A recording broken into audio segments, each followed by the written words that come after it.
New York کی سیاست میں ایک غیر معمولی موڑ اس وقت آیا جب 33 سالہ نو منتخب میئر اور اسمبلی مین ممتاز ممدانی اپنی تاریخی جیت کے بعد صدر ڈونلڈ ٹرمپ سے آمنے سامنے ملے۔ یہ ملاقات حیران کن اس لیے بھی تھی کہ ماضی میں ممدانی کھل کر ٹرمپ کو فاشسٹ کہہ چکے تھے، مگر اس ملاقات کا ماحول اس کے بالکل برعکس تھا، پریکٹیکل، مثبت اور مسئلہ حل کرنے پر مبنی۔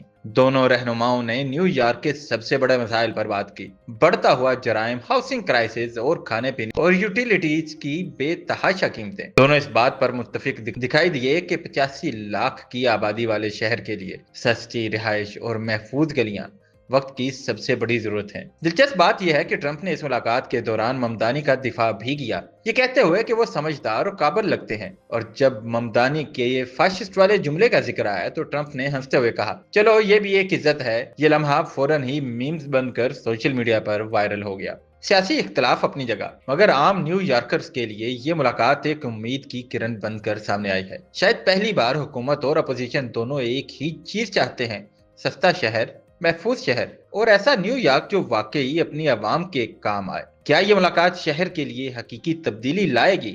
آنے والے ہفتے اس کا فیصلہ کریں گے، لیکن ایک بات طے ہے، یہ ملاقات سیاست سے آگے بڑھ کر لوگوں کی زندگیوں پر اثر ڈال سکتی ہے۔